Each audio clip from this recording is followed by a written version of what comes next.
Okay solution. और topic आप लिखो एजियोट्रॉपिक मिक्सचर पढ़ेंगे हम लोग आज। एजियोट्रॉपिक मिक्सचर पढ़ेंगे क्या होते हैं। देन उसके बाद आज मेजर टॉपिक जो अपना रहेगा वो रहेगा कॉलिगेटिव प्रॉपर्टी। ठीक है, कॉलिगेटिव प्रॉपर्टी। ठीक है, इसके अंदर कई सारी चीजें और भी आएंगी, बट हाँ मेजर टॉपिक आप लिख लो कि सबसे पहले हम लोगों ने लास्ट क्लास में क्या पढ़ा था, याद दिलाओ मुझे। हम लोगों ने पढ़ा था आइडियल नॉन आइडियल, ध्यान है? Ideal solution, non ideal solution. फिर उन्होंने आइडियल के अंदर देखा था, आइडियल तो नॉर्मल सा था जो राउल्स लॉ को फॉलो करता था, ठीक है। बट नॉन आइडियल जो था वो क्या करता था, उसके अंदर दो चीजें थी, एक पॉजिटिव डेविएशन और एक negative deviation, right? Yes sir. ठीक है, तो हम लोग क्या करेंगे, पहले पॉजिटिव और नेगेटिव डेविएशन के कुछ एग्जांपल्स जो है उन्हें नोट कर लेंगे, जहां से आपका रेगुलर क्वेश्चन पूछे जाते हैं। ठीक है, देन उसके बाद हम लोग आएंगे एजियोट्रॉपिक मिक्सचर पे। एजियोट्रॉपिक मिक्सचर के बाद हम लोग एक डाल्टन का लॉ पढ़ेंगे वेपर फेज का। देन उसके बाद हम लोग क्या करेंगे, सीधे कॉलिगेटिव प्रॉपर्टीज पे आ जाएंगे। ठीक है, और कोशिश करेंगे कि आज हम लोग कॉलिगेटिव प्रॉपर्टीज को खत्म कर लें। अगर आपने आज कॉलिगेटिव प्रॉपर्टी खत्म कर दिया और कल आपका मेरे साथ एक्स्ट्रा क्लास लग गया, तो हम लोग कल सोल्यूशन खत्म कर देंगे 100%। ठीक है, तो बहुत ध्यान से पढ़ना और नोट्स बनाते रहना। चलो, तो आप क्या करो, हम लोगों ने लास्ट बेटा आपको अगर ध्यान हो कि आइडियल और नॉन आइडियल सॉल्यूशन पढ़ा था, तो आप क्या करो, यहाँ पे हेडिंग डाल दो आइडियल, आइडियल, और इधर आप हेडिंग डाल दो नॉन आइडियल, नॉन आइडियल। कोई बताएगा बेटा आइडियल सॉल्यूशन क्या होते थे, नॉन आइडियल सॉल्यूशन क्या होते थे, याद है किसी को? क्यों भाई? Follow Raoult's law. Ideal solution वो होते थे जो राउल्स लॉ को फॉलो करते थे। नॉन आइडियल क्या होते थे, जो राउल्स लॉ को फॉलो नहीं करते थे। नॉन आइडियल बेटा कितने टाइप के होते थे, याद है किसी को? Two type. कौन कौन था? एक तो होता था अपने पास पॉजिटिव डेविएशन, नेगेटिव डेविएशन। एक तो होता था पॉजिटिव डेविएशन, और दूसरा होता था नेगेटिव डेविएशन। इतना सबको याद है ना? दूसरा होता था नेगेटिव डेविएशन। ठीक है, तो आज आपको क्या करना है, आज आपको बस इनके एग्जांपल्स लिखने हैं जो आपसे रेगुलरली पूछे जाते हैं आपके एग्जाम्स। ठीक है, बस और कुछ नहीं। देखो, जो सेम साउंड करने वाले मिक्सचर्स होते हैं, सेम साउंड का मतलब जैसे आपने कोई मिक्सचर लिया तो मिक्सचर के अंदर दो सॉल्यूशन है, तो जो सेम साउंड करते हैं जनरली वो, ये याद करने की ट्रिक है, ऐसा कोई मतलब एक्सपेरिमेंटली प्रूवन नहीं है। ठीक है, ये तो बस एक याद करने की ट्रिक है कि जो सेम साउंड करते हैं जनरली वो आइडियल सॉल्यूशन होते हैं। ठीक है, और आइडियल क्या होता है वो हम पिछली बार आपको पूरा बता चुके हैं, लिखवा चुके हैं, पॉइंट बता चुके हैं। इनफैक्ट मैंने उसका आपको ग्राफ दिखा के भी समझा दिया था। ठीक है, तो इसमें आप पहला एग्जांपल लिख लो, लिखो ब्रोमो इथेन। पहला लिखो ब्रोमो इथेन, इथेन को अगर आप मिला दो प्लस क्लोरो इथेन के साथ, क्लोरो इथेन के साथ अगर आप मिला दो, ब्रोमो इथेन को अगर आप क्लोरो इथेन के साथ मिला दो। दूसरा एग्जांपल आप लिख लो, अगर आप बेंजीन को टाउलिन के साथ मिला दो, बेंजीन को आप टाउलिन के साथ मिला दो, बेंजीन को अगर आप टाउलिन के साथ मिला दो। किसी को टाउलिन का फॉर्मूला पता है बेटा? बेंजीन का तो पता है ना सबको? ये देखो बेंजीन का तो ये होता है ना, राइट? टाउलिन में क्या करना है, बस आप इसके ऊपर एक CH3 लगा दो। बेंजीन के ऊपर अगर आपने बेंजीन के ऊपर एक CH3 लगा दिया तो उसी को हम लोग क्या बोलते हैं, टाउलिन। ठीक है, इतना सही है? Yes sir. ठीक है, तो आपको नोट करने की जरूरत नहीं, बस आप एग्जांपल नोट कर लो। ठीक है, तो ये बात हो गई किसकी, आइडियल सॉल्यूशन के जो एग्जांपल्स हैं वो आपको दो याद करने हैं, आपसे रेगुलरली पूछे जाते हैं, ब्रोमोइथेन, क्लोरोइथेन, बेंजीन, टाउलिन। ठीक है, मेथनॉल, एथेनॉल, ऐसे करके जो सेम साउंड करते हैं उन्हें हम लोग क्या बोलते हैं, जनरली आइडियल सॉल्यूशन। ठीक है, और आपको मेजरली जो याद करना वो याद करना पॉजिटिव और नेगेटिव डेविएशन, या फिर हम लोग बोल सकते हैं नॉन आइडियल वाले। नॉन आइडियल का पहला एग्जांपल लिखो, देखो अगर आपने CCl4 को, CCl4 का नाम क्या बेटा, कोई बता सकता है? CCl4 का क्या नाम है? Carbon tetrachloride. कार्बन टेट्राक्लोराइड को अगर आपने C6H6 के साथ मिला दिया, यानी कि बेंजीन के साथ मिला दिया। दूसरी बात, अगर आपने कार्बन टेट्राक्लोराइड को अगर आपने मेथनॉल के साथ मिला दिया, मेथनॉल के साथ मिला दिया, या फिर अगर आपने कार्बन टेट्राक्लोराइड को आपने मिला दिया एथेनॉल के साथ, यानी कि C2H5OH के साथ, या फिर अगर आपने एथेनॉल को, अगर आपने एथेनॉल को वाटर के साथ मिला दिया। ठीक है, तो ये सारे एग्जांपल किस में आ जाएंगे, पॉजिटिव डेविएशन में। तो पॉजिटिव और नेगेटिव और आइडियल सॉल्यूशन के आपको एग्जांपल बेटा याद ही करने हैं। ठीक है, क्योंकि यहां से डायरेक्टली क्वेश्चन उठेगा। अगर देखो हम टीचर होते बेटा ना, टीचर तो अभी भी है, मतलब जैसे अगर आपका एग्जाम, अगर आपका जो नीट का या फिर जो आपका जेई का एग्जाम है, सॉरी आपका जो जेई का एग्जाम है, अगर वो हम बनाते तो सबसे पहला क्वेश्चन हम देते कॉलिगेटिव प्रॉपर्टीज। फर्स्ट क्वेश्चन अगर हमसे बोला जाता कि आप सॉल्यूशन से आप एक क्वेश्चन दे दो, तो हम सबसे पहला क्वेश्चन देते कॉलिगेटिव प्रॉपर्टी से। देन उसके बाद हम आइडियल और नॉन आइडियल का एक क्वेश्चन रख देते, और अगर तीसरा क्वेश्चन हमें रखना होता तो हम रखते हैं राउल्स लॉ। ठीक है, और हम आपको बताते हैं आपके जब भी इस चैप्टर से क्वेश्चन आते हैं तो इन्हीं 3 टॉपिक से आते हैं। तो इन 3 टॉपिक को आपको बहुत अच्छे से तैयार करना है। हम ये नहीं कह रहे बाकी का चैप्टर छोड़ना है, बट हम कह रहे हैं इन 3 टॉपिक को बहुत अच्छे से प्रिपेयर करना है, ठीक है। चलो अब आप लिख लो निगेटिव डेविएशन के एग्जांपल, ठीक है। निगेटिव डेविएशन पहले लिख लो। अगर आपने HNO3 को वाटर के साथ मिला दिया, ठीक है। दूसरा एग्जांपल लिख लो, अगर आपने एसीटोन को, ठीक है, अगर आपने एसीटोन को मिला दिया क्लोरोफॉर्म के साथ, CHCl3 के साथ, ठीक है। ये 2 एग्जांपल आप लिख लो। तीसरा लिख दो, अगर आपने क्लोरोफॉर्म को एथेनोइक एसिड के साथ मिला दिया, तो ये कैसा डेविएशन देंगे? निगेटिव डेविएशन देंगे। और एक और आप लिख लो, HCl को अगर आपने H2O के साथ मिला, ठीक है। बेटा 1 सेकंड रुकना, बस एक मिनट मुझे, तो तब तक आप लोग इतना नोट करो, बस इतना ही नोट करना है।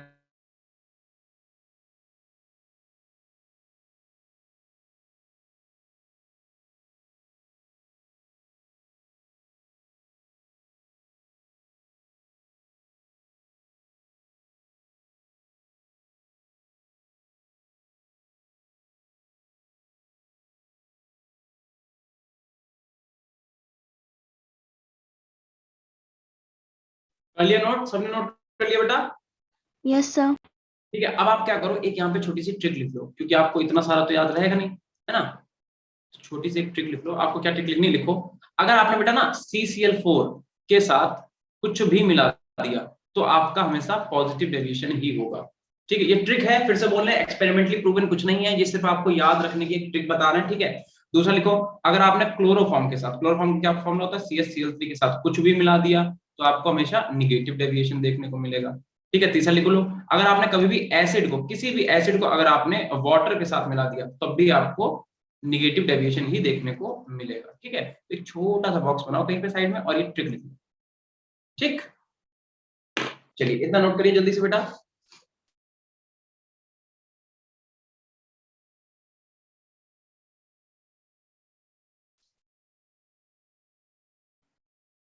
आज हो रही बारिश?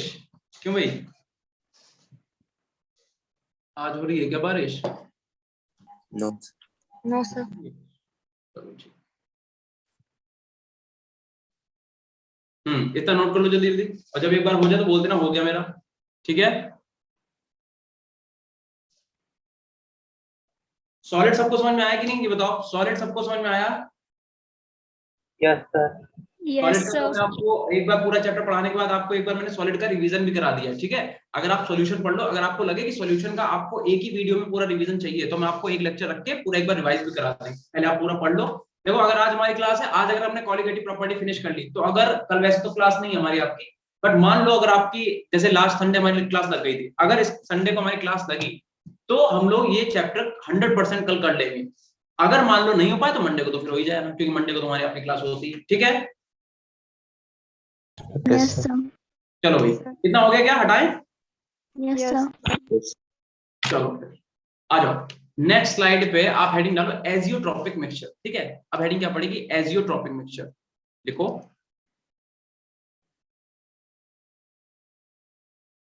एजियोट्रॉपिक मिक्सचर, एजियोट्रॉपिक मिक्सचर, ठीक है। एजियोट्रॉपिक मिक्सचर, क्या पता है किसी को एजियोट्रॉपिक मिक्सचर क्या होता है बेटा? having constant boiling point. Having constant boiling point, very good, ठीक है। पहले तो यहाँ पे बेटा लिख ही लो इसकी बात, ये जो बच्चे ने बोला क्या बोला, having positive boiling point, constant boiling point लिखो, हैविंग कांस्टेंट बॉइलिंग पॉइंट। इसे अगर आपको हम और अच्छे से समझाएं तो आप मान लो, जैसे अगर आपके पास एक बीकर है और बीकर में आपके पास 2 टाइप के सोल्यूशन है, एक ये भरा हुआ है, दूसरा को कलर चेंज कर लेते हैं, दूसरा ये सोल्यूशन भरा हुआ है, ठीक है। मान लो इसके अंदर एक ए है और एक अपने पास क्या है, बी है। मान लो ए का जो बॉइलिंग पॉइंट है वो 20 है, बी का जो बॉइलिंग पॉइंट है वो 30 है, ठीक है। तो ये इस मतलब एजियोट्रॉपिक मिक्सचर वो होते हैं जिन्हें आप गर्म करके, हीट करके, बॉयल करके सेपरेट ना कर पाओ। आई बात समझ में? एजियोट्रॉपिक मिक्सचर आर दोज जिन्हें आप बॉयल करके सेपरेट ना कर पाओ। मतलब अगर आप चाहोगे ना बॉयल करें सेपरेट, जैसे फॉर एग्जांपल एक चीज समझो, जैसे मान लो हमने क्या करा, एक बीकर लिया और उसमें हमने क्या करा, पानी डाला, ठीक है, पानी डाला, ठीक है। और मान लो इसमें हमने अल्कोहल भी डाल, मतलब जैसे तो पार्टी आड़ी करते हैं ना, पार्टी करते हैं, जैसे सोडी तारक मेहता में करता है, पार्टी शार्टी करता है, मान लो वो अपने घर पे क्या कर रहा है, पार्टी कर रहा है, उसने क्या करा, एक बढ़िया सा ग्लास लिया, है ना, और ग्लास में क्या करा, 60 ml जो है वो डाला उसने एल्कोहल। ठीक है, क्या डाला, एल्कोहल। हम लोग प्रमोट नहीं कर रहे हैं, सिर्फ एग्जांपल के तौर पर ले रहे हैं, ठीक है, तो ध्यान रखियो। और मान लो इसमें उसने क्या करा, 60 ml, उसके बाद 40 ml मान लो इसने क्या करा इसमें, या 60 ml ही मान लो इसने क्या डाल दिया, वाटर डाल दिया, वाटर, और एक पूरा बढ़िया जाम इसका जो है जाम बन के तैयार हो गया। ठीक है, अब भाई ये तो पार्टी कर रहा है, घर पे कोई है नहीं, ठीक है, मान लो सडनली इसकी जो वाइफ है वो आ गई, अपनी वाइफ से डरता है ना ये, तो इसकी वाइफ आ गई एकदम से, तो अभी क्या करेगा। अब मान लो इसने क्या करा, एक जल्दी से एक भगोना लिया, भगोना जानते हो, वेसल, है ना, हमारे यहाँ तो भगोनी बोलते हैं, तुम लोग क्या बोलते हैं जिसमें चाय बनाते हो, पतीला, क्या बोलते हो तुम लोग, तो बोलो ना, शर्माते क्या यार। देखो, तो हमने क्या करा, चाय का बर्तन जिसमें हम लोग चाय बनाते हैं, इसने क्या करा, पूरे ग्लास को उसी में डाला। वैसे कुछ भी कर सकता है, मान लो अभी के लिए कर दिया है, इसने डाला ऐसे कर, ठीक है, और उसमें क्या हुआ, उसमें इसने क्या करा, अब इस मिक्सचर में तो अल्कोहल भी है और वाटर भी है, इसके अंदर क्या है, अल्कोहल भी है प्लस वाटर भी है। इसने क्या करा, इसे हीट करना चालू करा। अब अगर आपको पता हो अल्कोहल का boiling point approximately 40 degree Celsius के आसपास होता है, अल्कोहल का बॉइलिंग पॉइंट अप्रोक्सीमेटली कितना होता है, 40 डिग्री सेल्सियस के आसपास, तो और वाटर का कितना होता है, वाटर सबको पता है 100 डिग्री सेल्सियस, भैया वाटर का बॉइलिंग पॉइंट सबको पता है ना, कितना होता है, 100 डिग्री सेल्सियस। तो अब इसका किचन में वैसा मॉडलर वाला है, बढ़िया वाला, जिससे चिमनी में लगी होती है, स्मेल निकल जाती है। तो जैसे ही इसे हीट करेगा तो क्या होगा, जैसे ही टेम्परेचर 40 डिग्री पहुंचेगा, इससे अल्कोहल जो है वो सब उड़ने लगेगा, है ना, अल्कोहल पूरा उड़ जाएगा, बचेगा क्या सिर्फ वाटर, वाटर, है ना, तो पकड़ा नहीं गया। तो ये कैसा मिक्सचर था, ये ऐसा मिक्सचर था जिसे आपने बॉयल करके सेपरेट कर लिया, अल्कोहल अलग हटा दिया, वाटर मिल गया हमें। लेकिन एजियोट्रॉपिक मिक्सचर वो है जिन्हें आप बॉइलिंग पॉइंट जिनका बढ़ा या घटा के आप उन्हें सेपरेट नहीं कर सकते, उन्हीं को बोलते हैं एजियोट्रॉपिक मिक्सचर। बस बात खत्म, इतनी सी बात है। अगर इतनी सी बात याद हो गई हो तो एक लाइन खींचो, मतलब इतनी लाइन खींचने की जरूरत नहीं, बस इतना कर लो। और इसमें लिखो, इसमें हेडिंग डालो आप लोग, इधर लिखो आप minimum boiling point, minimum boiling azeotrope, minimum boiling azeotrope, ठीक है, एजियोट्रॉप। और यहां पे लिखो maximum boiling azeotrope, maximum boiling azeotrope, ठीक है, इतना लिखिए जल्दी से फटाफट। और एक लाइन यहाँ पे से खींच दो ऐसे करके, ठीक है, एक ज्यादा दूर हो गई, थोड़ा पास में खींचते हैं, अब ठीक है, और एक लाइन यहाँ पे, ठीक है। तो हमें ये देखना है कि मिनिमम बॉइलिंग एजियोट्रॉप किन्हें बोलते हैं और मैक्सिमम बॉइलिंग एजियोट्रॉप किन्हें बोलते हैं। देखो बेटा, अगर बॉइलिंग पॉइंट सॉल्यूशन का कम है, अगर बॉइलिंग पॉइंट पूरे सॉल्यूशन का कम है, सुनते रहना मेरी बात बहुत ध्यान से, बॉइलिंग पॉइंट अगर सॉल्यूशन का कैसा है, कम है, ठीक है, अगर boiling point of the solution is less, तब क्या होगा, अगर बॉइलिंग पॉइंट कम है तो क्या होगा, वेपर प्रेशर ज्यादा कि कम, बेटा बताओ, अगर बॉइलिंग पॉइंट कम है सॉल्यूशन का तो वेपर प्रेशर ज्यादा होगा कि कम होगा, ज्यादा, ज्यादा होगा। अरे क्यों भाई, देखो सोचो, अगर मान लो इसमें तुमने कोई सॉल्यूशन भरा और वो कम बॉइलिंग पॉइंट पे, मतलब जैसे मान लो 20 डिग्री सेल्सियस हुआ, मान लो 20 को कम मानना है ना, तो 20 डिग्री सेल्सियस टेम्परेचर जैसे वाटर के कंपेयर में 20 डिग्री बहुत कम है, क्योंकि वाटर कितना होता है 100 डिग्री सेल्सियस, 100 डिग्री सेल्सियस। तो 20 डिग्री सेल्सियस क्या होगा, तुरंत ही इवापोरेट होने लगेगा, और जैसे इवापोरेट होगा इसकी वेपर्स निकलेंगे, और वेपर क्या करेंगे, लिक्विड की सरफेस पे प्रेशर लगाएंगे, तो वेपर प्रेशर क्या होगा, ज्यादा लगेगा। तो अगर बॉइलिंग पॉइंट कम है तो वेपर प्रेशर क्या होगा, तो वेपर प्रेशर आपका बढ़ जाएगा। तो आप यहाँ पे लिख सकते हो वेपर प्रेशर, ठीक है, सही से लिखो, वेपर प्रेशर क्या हो जाएगा, बढ़ जाएगा, वेपर प्रेशर इंक्रीज, ठीक है। और अगर बॉइलिंग पॉइंट कम है, वेपर प्रेशर बढ़ गया, तो बेटा बताओ कौन सा डेविएशन होगा, पॉजिटिव की नेगेटिव डेविएशन, पॉजिटिव। क्यों होगा पॉजिटिव, मेरी बात सुनो, पॉजिटिव डेविएशन बेटा कब देखने को मिलता है, तो बता सकता है, पॉजिटिव डेविएशन देखने को तब मिलता है जब जब हम लोगों को क्या लगता है, हम लोगों को लगता है कि ए और बीबी की जो बॉन्डिंग है वो ज्यादा स्ट्रांग है ना, मतलब सॉरी, हमें लगता है ए और बीबी की बॉन्डिंग क्या है, ज्यादा स्ट्रांग है एज कंपेयर टू एबी की बॉन्डिंग। लेकिन एक्चुअल में क्या होता है, एबी की बॉन्डिंग तो क्या होती है, तो उल्टा बोलते हैं ना, हमें ऐसा लगता है कि ए और बीबी की जो बॉइलिंग है वो कैसी है, कम है एबी के कंपेयर में, है ना, एबी ज्यादा टाइटली, बट एक्चुअल में क्या होता है, एबी की जो बॉन्डिंग होती है वीक होती है, वीक होती है तो मॉलिक्यूल जो तुम्हारा लिक्विड क्या होता है, जल्दी से इवापोरेट हो जाता है, इवापोरेट जल्दी होगा यानी कि वेपर प्रेशर बढ़ेगा, और ये कहां देखने को मिलता है, पॉजिटिव डेविएशन में। चुपचाप से इसके आगे देख लो, लिख लो यहाँ पे क्या मिल जाएगा, पॉजिटिव डेविएशन देखने को मिलेगा, ठीक है। या फिर आप डायरेक्ट बोल सकते हो कि पॉजिटिव डेविएशन वाले जितने भी आपने एग्जांपल लिखे उन्हीं को हम लोग बोलते हैं मिनिमम बॉइलिंग एजियोट्रॉप, बस बात खत्म। आप सीधा लिख सकते हो कि पॉजिटिव डेविएशन वाले जो मिक्सचर है उन्हीं को, या फिर लिक्विड है उन्हीं को हम लोग क्या बोलते हैं, मिनिमम बॉइलिंग एजियोट्रॉप बोलते हैं, ठीक है। और ऐसे आप यहाँ पे लिख सकते हो कि अगर बॉइलिंग पॉइंट ज्यादा है तो आपका वेपर प्रेशर क्या हो जाएगा, वेपर प्रेशर हो जाएगा कम, और इन्हीं को हम लोग क्या बोलते हैं, निगेटिव डेविएशन। बस आपको इतनी सी थ्योरी लिखनी है, बाकी इसमें जहां से क्वेश्चन लगने होंगे वहां आपको बता दें कहां से क्वेश्चन है, ठीक है। चलो भाई। इतना नोट कर लो जल्दी से। Done, sir. सर ठीक है, हाँ बेटा। सर इसका बॉइलिंग पॉइंट कम है, वो किसके रिस्पेक्ट में कम है? देखो प्रीवियस लास्ट वाली स्लाइड मेरे पास शायद होगी नहीं तो आपको दिखाते भी। एक मिनट को मुझे चेक करने दो। हाँ यार देखो एक चीज समझो बेटा, ये हम लोगों ने ध्यान है आपको कल हम लोगों ने पढ़ा था, कल नहीं पढ़ा था जब भी हमारी क्लास थी, आइडियल और नॉन आइडियल सॉल्यूशन पढ़े, इतना ध्यान है। देखो आइडियल सॉल्यूशन में क्या लिखा था, ऑलवेज राउट्स लॉ, ये सब हो गया। यहाँ ये वाला पॉइंट पढ़ो, थर्ड वाला पॉइंट क्या लिखा हुआ है, intermolecular forces between A and B. ये वाला भी रहने दो, हटाओ इसे भी हटाओ, ये हमें पढ़ने की जरूरत नहीं। ये वाला देखो, ये पॉजिटिव और नेगेटिव डेविएशन ही तो देख रहे हैं हम लोग, तो पॉजिटिव और नेगेटिव डेविएशन में जरा ये वाला पॉइंट पढ़ो, थर्ड वाला क्या लिखा है, intermolecular forces between A and B are greater than A B. यानी कि एक्चुअल में है क्या कि जो ए और बी मतलब ए क्या होगा, सॉल्यूट सॉल्यूट के बीच का फोर्स है ना, बी क्या होगा, सॉल्वेंट सॉल्वेंट के बीच का फोर्स है ना। तो ए और बी के बीच का जो फोर्स है वो ज्यादा है ए बी के फोर्स से। ए बी मतलब अब जब आपने उन्हें मिला दिया बीकर में, यहाँ पे आपका सॉल्यूट अलग था, ठीक है, यहाँ पे सॉल्वेंट आपका अलग था, आपने क्या करा एक इस बीकर में दोनों को आपस में मिला दिया, ठीक है। तो मेरी बात सुनो, क्या कह रहा है, जब ए मतलब सॉल्यूट सॉल्यूट और सॉल्यूट के बीच का फोर्स, और फिर कह रहा है बीबी मतलब सॉल्वेंट सॉल्वेंट के बीच का फोर्स, कह रहा है ग्रेटर है, ज्यादा फोर्स है इनके बीच में, क्या फोर्स ऑफ अट्रैक्शन ज्यादा है, ठीक है।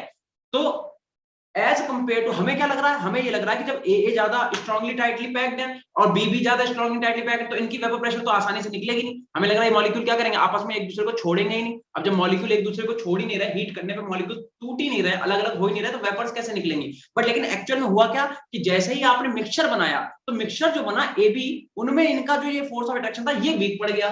तो उस वीक पड़ने से हुआ क्या कि अब यहाँ से इनका जो फोर्स, अब मॉलिक्यूल अपने आप ही टूट रहे हैं, हल्की सी हीट दे रहा मॉलिक्यूल टूट रहा है, और मॉलिक्यूल टूटेंगे तो वेपर प्रेशर क्या हो जाएगा, बढ़ जाएगा। तो बस यही है, पॉजिटिव डेविएशन नेगेटिव डेविएशन हमने आपको बहुत अच्छे से समझाया था, ठीक है। ऐसे नेगेटिव में देख लो, देखो जो ए का ए मतलब सॉल्यूट सॉल्यूट, बी मतलब सॉल्वेंट सॉल्वेंट का जो फोर्स है वो वीकर होता है as compare to A B. अब मेरी बात सुनो, हमने क्या देखा, हमने कैलकुलेट क्या किया, हमने अपने दिमाग में ये कैलकुलेट किया कि जो सॉल्यूट सॉल्यूट का फोर्स है वो वीक है, मतलब वो टूट जाएगा। ए बी मतलब बी क्या है, सॉल्वेंट सॉल्वेंट का जो फोर्स है वो भी क्या है, वीक है, टूट जाएगा। बट लेकिन जैसे ही ए बी बना, ए बी मतलब जैसे मिक्सचर बना, तो इनके बीच का फोर्स हो गया स्ट्रॉन्ग। तो हमारे दिमाग में तो ये था कि ए वीक है, टूटेगा जल्दी वेपराइज निकलेंगे, बी वीक है, टूटेगा जल्दी वेपराइज होगा। लेकिन एक्चुअल में जैसे वो ए बी बना तो क्या हो गया, स्ट्रांग हो गया, और स्ट्रांग होने के बाद वो टूटा नहीं, और टूटा नहीं तो टोटल वेपर प्रेशर कम हो गया, तो कम हो गया तो नेगेटिव डेविएशन। आई बात समझ में बेटा? Yes sir. ठीक है, सर आपने वाला नेगेटिव लास्ट वाला लेक्चर लिया था सॉल्यूट का बेटा, इसका सॉल्यूशन का। Yes sir. कौन सी स्लाइड थी अपने पास, ये वाली चली थी ना स्लाइड, ठीक है।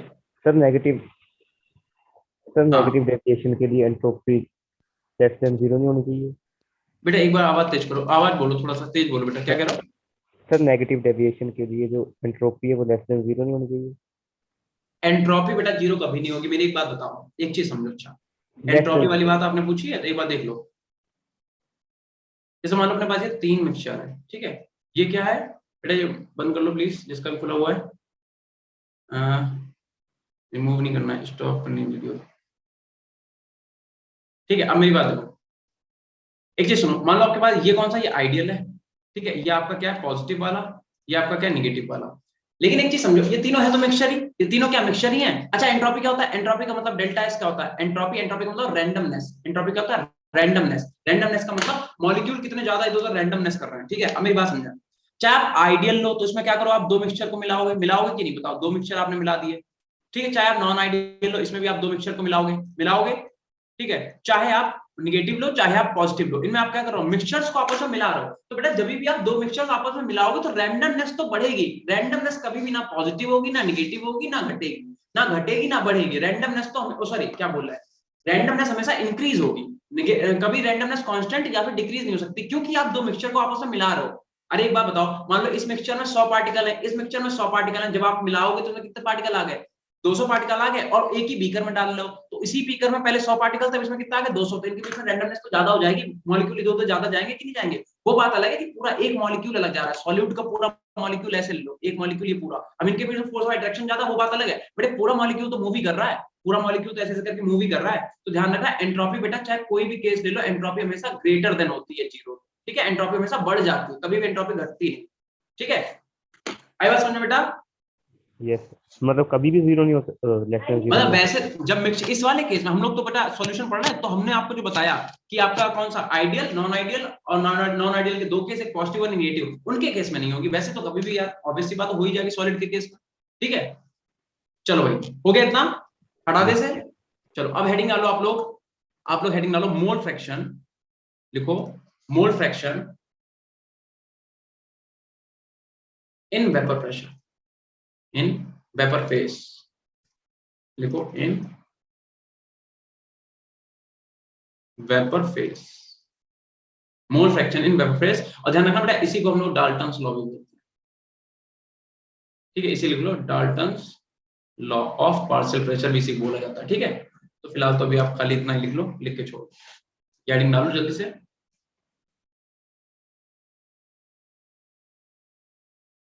ठीक है, इतना लिख के जल्दी से छोड़ दो। ठीक, फिर हम आपको बताते हैं क्या करना है। हेडिंग डालो mole fraction in vapour phase, और उसी के बाद हम क्या करेंगे इसे देखते हैं। ठीक है, तो देखो, मान लो डाल्टन ने क्या बताया, मान लो कि अगर अपने पास लेट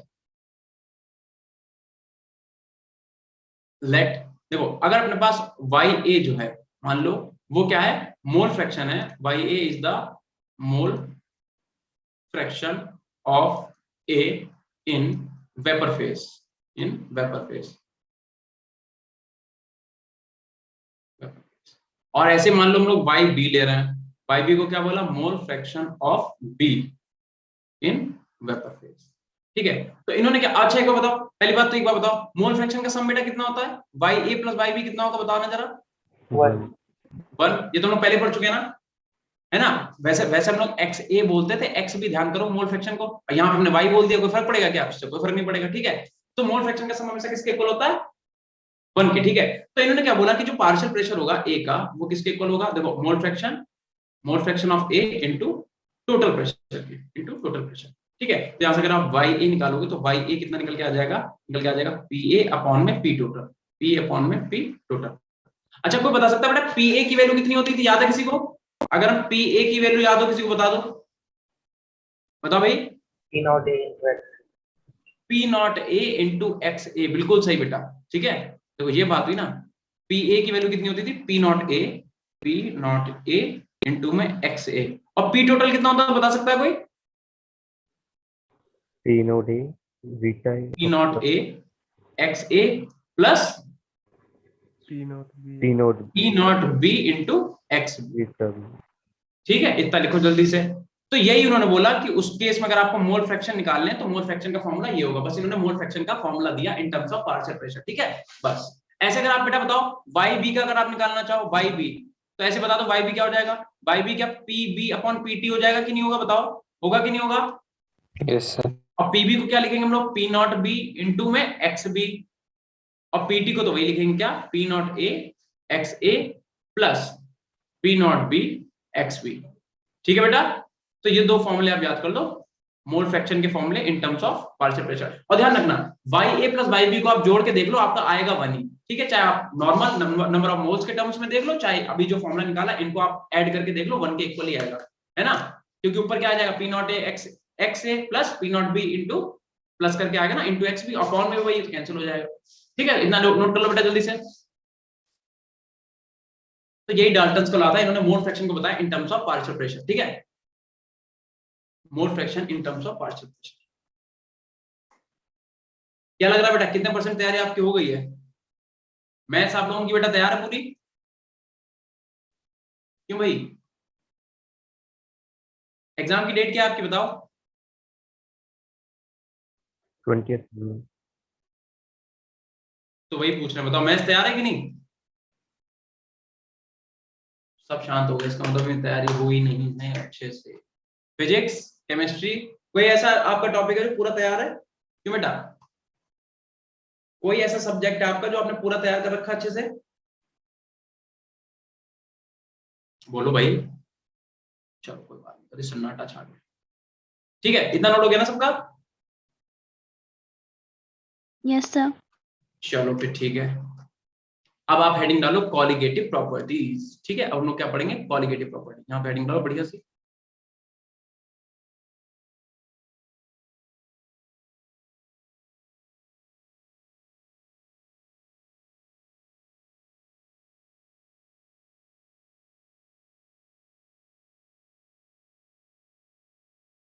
कॉलिगेटिव प्रॉपर्टीज। ठीक है, किसी को पता है कॉलिगेटिव प्रॉपर्टीज क्या होती है बेटा? Depends upon number of Depends upon the number of solute particles. बिल्कुल सही, सॉल्यूट पार्टिकल के ऊपर जो भी प्रॉपर्टीज डिपेंड करते हैं क्या बोलते हैं? Colligative properties. लिख लो, देखो द प्रॉपर्टीज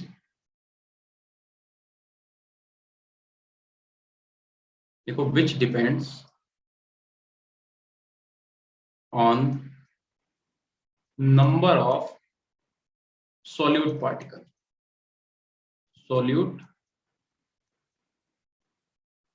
ठीक है, ऐसी प्रॉपर्टी जो सॉल्यूट पार्टिकल्स के नंबर पे डिपेंड करती है उन्हें हम लोग बोलते हैं कॉलिगेटिव प्रॉपर्टीज। कितने टाइप की होती है वो हम लोग एक एक करके लिख लेते हैं। ठीक है, किसी को पता है पहली प्रॉपर्टी क्या है? relative lowering in Relative lowering in vapor pressure. बिल्कुल सही, 0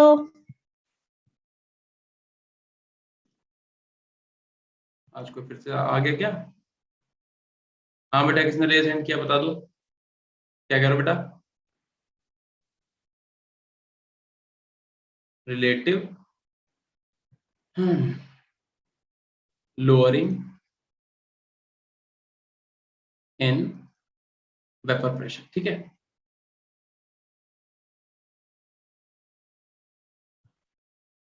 इसे हम लोग क्या बोलते हैं शॉर्ट फॉर्म में? RLVP। ठीक है, relative lowering in vapour pressure. ठीक है, दूसरी पता है किसी को? बताओ। elevation in boiling pressure बिल्कुल सही, elevation in boiling point. Elevation in boiling point. ठीक है, इसे हम लोग शॉर्ट फॉर्म में क्या लिखेंगे? EVP। ठीक है, थर्ड किसी को पता है? depression in depression in freezing point. Depression in freezing point. Freezing point, इसे हम लोग क्या बोलेंगे पता है किसी को? DFP। ठीक है, और लास्ट कौन सी होती है पता है किसी को? Osmotic pressure. Osmotic pressure. Osmotic pressure. Very good, short form में OP, ऑस्मोटिक प्रेशर। जल्दी से बेटा इतना नोट कर लो फटाफट, एक एक करके चारों कॉलिगेटिव प्रॉपर्टीज हम लोगों को आज पढ़नी है। ठीक है, और आई होप हम लोग आज चारों प्रॉपर्टीज पढ़ भी लेंगे।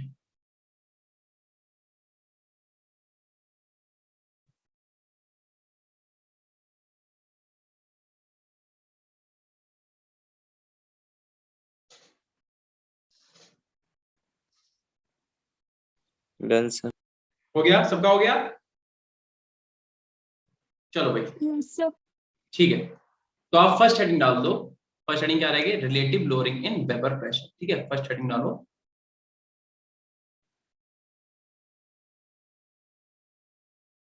Relative lowering in vapour pressure. कोई बता सकता है क्यों ऐसा होता है? किसी को पता बेटा? Relative lowering in vapour pressure, vapour pressure में लोअरिंग मतलब कमी हो जाती है। क्यों हो जाती है? वेपर प्रेशर कम हो जाता है, क्यों हो जाता है ऐसा? कोई बता सकता है? जो हम कैलकुलेट करते हैं एक्चुअल में उससे जो ऑब्जर्व होता है वो कम होता है, ऐसा क्यों? कोई बता सकता है बेटा? तो भाई किसी को पता है क्या relative lowering in vapour pressure क्यों होता है? देखो बेटा बहुत सिंपल सी बात है। देखो इधर हमने आपको उस दिन बताया भी था, मान लो अपने पास क्या है, ये अपने पास एक बीकर है और इस बीकर में हमने क्या कर रखा है, जो सॉल्वेंट लिया है, जो हमने सॉल्वेंट लिया वो तो आपका वोलाटाइल है, वो आपका कैसा? वोलाटाइल है। और जो आपने सॉल्यूट लिया है, सॉल्यूट, वो कैसा आपका? नॉन वोलाटाइल है, नॉन वोलाटाइल। अच्छा बताओ, वोलाटाइल नॉन वोलाटाइल का मतलब पता है सबको? Yes sir. क्या होता है बेटा बता दो? सर वोलेटाइल जो वेपर प्रेशर मतलब वेपर फॉर्म कर लेते हैं और नॉन वोलेटाइल जो वेपर। ठीक है, मतलब जैसे भी जितने भी आपके ऐसे मिक्सचर्स हैं जो वेपर को निकालते हैं, जो वेपर्स इजीली फॉर्म करते हैं, उन्हें हम लोग वोलाटाइल बोलते हैं, या फिर जो आसानी से फ्लो हो जाते हैं, अब एक ही बात है ना, उन्हें हम लोग बोलते हैं वोलाटाइल। और जो आसानी से फ्लो नहीं होते हैं, जो वेपर्स नहीं निकालते हैं, क्या बोलते हैं? Non volatile.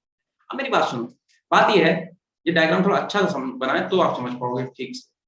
चलो देखो, बहुत अच्छा से बनाएंगे, मतलब गंदा भी हो सकता है बट हम कोशिश पूरी करेंगे। ठीक है, अब मान लो अपने अंदर इसके अंदर जो सोल्यूशन है उसमें बेटा सॉल्यूट भी है, ठीक है, सॉल्यूट भी है और सॉल्वेंट भी है, और सॉल्वेंट भी है।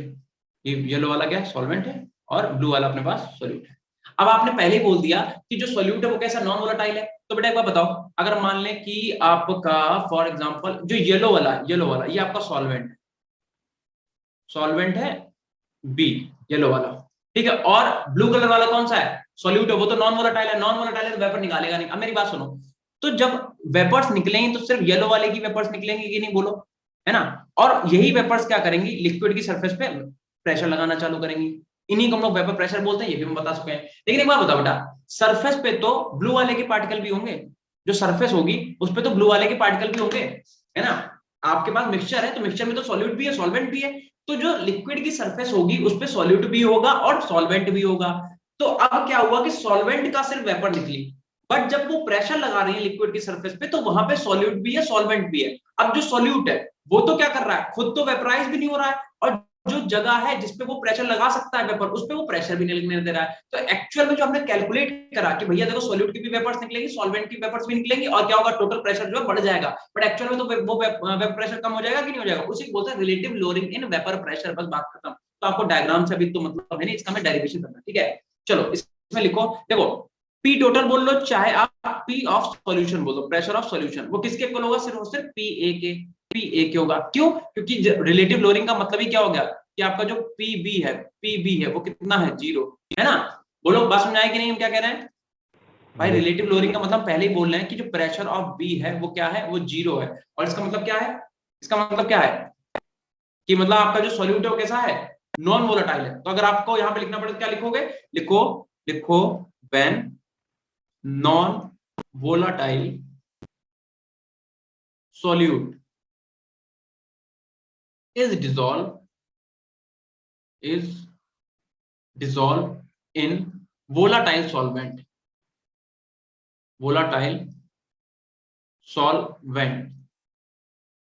its vapor pressure decrease,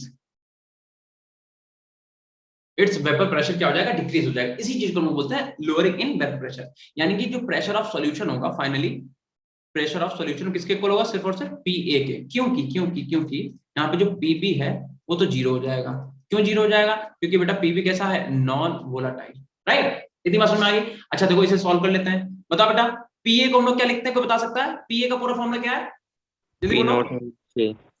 P naught A into X A, right. PA को हम लोग क्या लिखते हैं, पी नॉट ए इंटू में एक्स ए, ठीक है।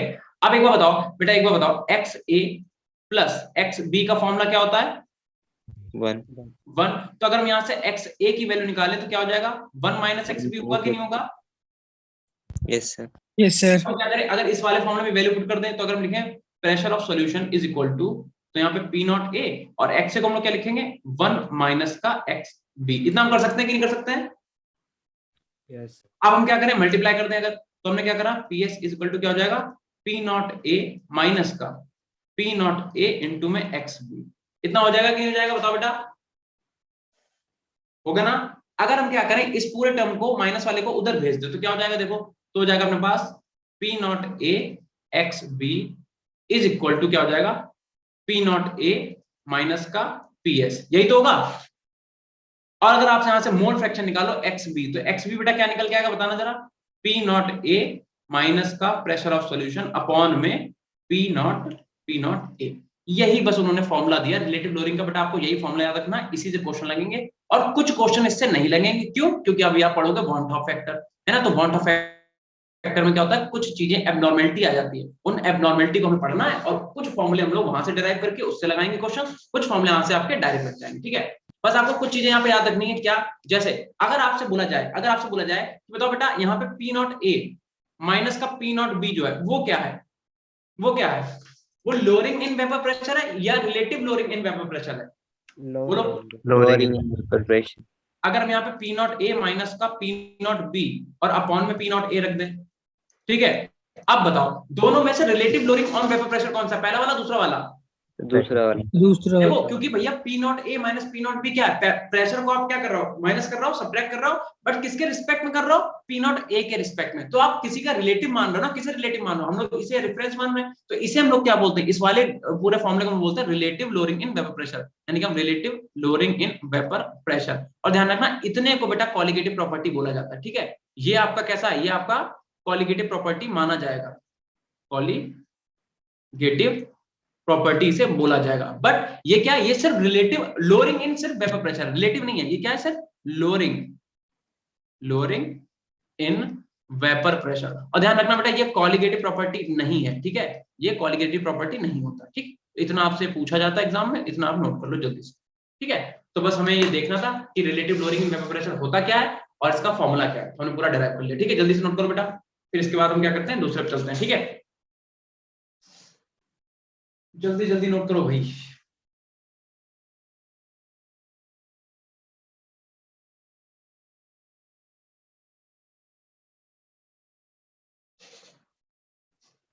Done, sir.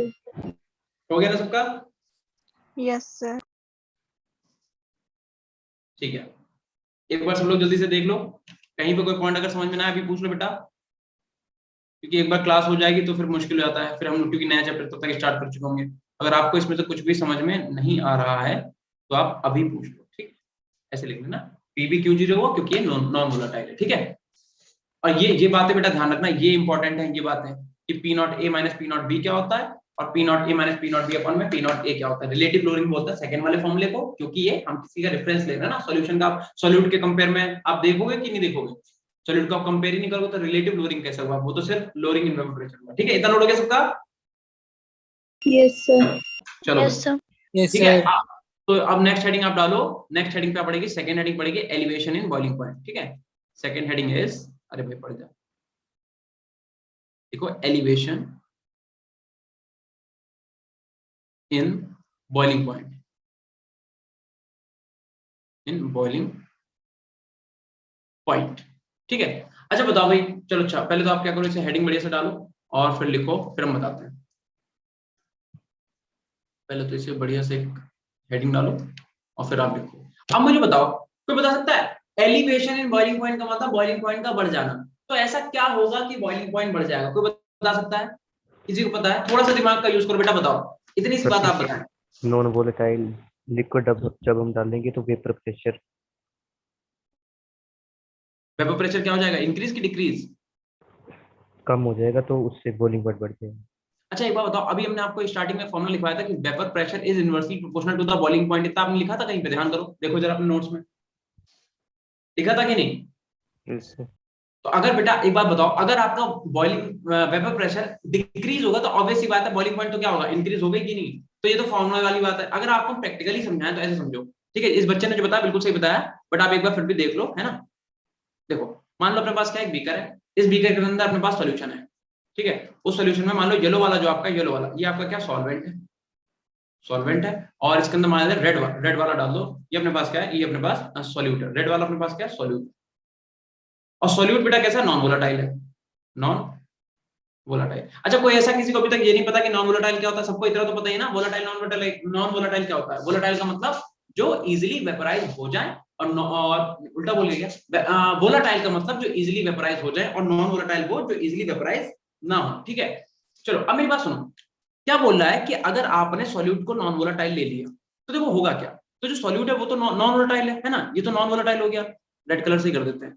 तो ऑब्वियस सी बात है, अगर ये नॉन वोलेटाइल है तो क्या होगा, इसका वेपर प्रेशर तो निकलेगा, मतलब ये तो वेपर्स में कन्वर्ट ही नहीं होगा। वेपर्स में कन्वर्ट कौन सा होगा, सिर्फ और सिर्फ येलो वाले, यही वाले तो प्रेशर लगाएंगे, है ना। लिक्विड की सरफेस पे कौन प्रेशर लगाएगा, सिर्फ येलो वाला। अच्छा दूसरी बात ये, एक तो वेपराइज नहीं हो रहा है, दूसरी बात लिक्विड की जगह जो सरफेस है वो भी घेर रखी है, तो वो जो प्रेशर प्रॉपर लगाना चाहेंगे वो भी नहीं लगा पाएंगे, है ना। वो भी कौन से सरफेस पे लगा पाएंगे, जो सॉल्वेंट के मॉलिक्यूल है उन्हीं पे अच्छा प्रेशर लगा पाएंगे, क्योंकि सॉल्यूट तो नॉन वोलेटाइल है, तो उस पे क्या होगा, इतना बढ़िया फोर्स लग भी नहीं पाएगा। तो एक्चुअल में क्या होगा कि बॉइलिंग पॉइंट बढ़ जाएगा कि नहीं बढ़ जाएगा, क्योंकि जो आपका वेपर प्रेशर है वो तो सिर्फ सॉल्वेंट का निकलेगा, सॉल्यूट का तो निकल, सॉल्यूट के तो मॉलिक्यूल टूट ही नहीं रहे, जब मॉलिक्यूल ही नहीं टूट रहे हैं तो क्या हो रहा है, बॉइलिंग पॉइंट बढ़ जाएगा। मतलब आपको कम से कम, अगर आप वैसे नॉर्मली अगर 20 डिग्री सेल्सियस था तो आप भी एक रफ आइडिया है, अब मान चलो आपको कम से कम 80 डिग्री तक बढ़ाना पड़ेगा जाके, तब इसमें क्या होगा, वेपर्स निकलेंगे, ठीक है। तो फिलहाल तो आप क्या लिखो, पहले तो इसमें थ्योरी लिख लो, लिखो लिखो लिखो when non volatile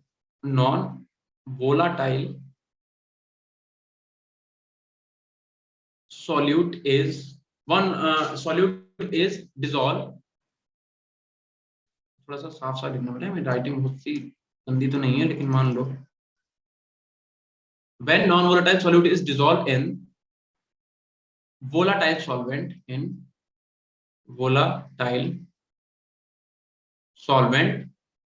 its vapor pressure decreases, vapour pressure क्या हो जाएगा, डिक्रीज हो जाएगा, एंड जो बॉइलिंग पॉइंट वो क्या हो जाएगा, इंक्रीज हो जाएगा, क्योंकि vapour pressure is inversely proportional to the boiling point, इतना तो सबको पता ही, एंड बॉइलिंग पॉइंट इंक्रीजेस, ठीक है। इतना नोट कर लो बेटा, जल्दी से नोट कर लो इतना, और मुझे 1 मिनट दो, बस मुझे एक कॉल करनी है, ठीक है, बस मैं 1 मिनट में आया, ठीक है, तब तक आप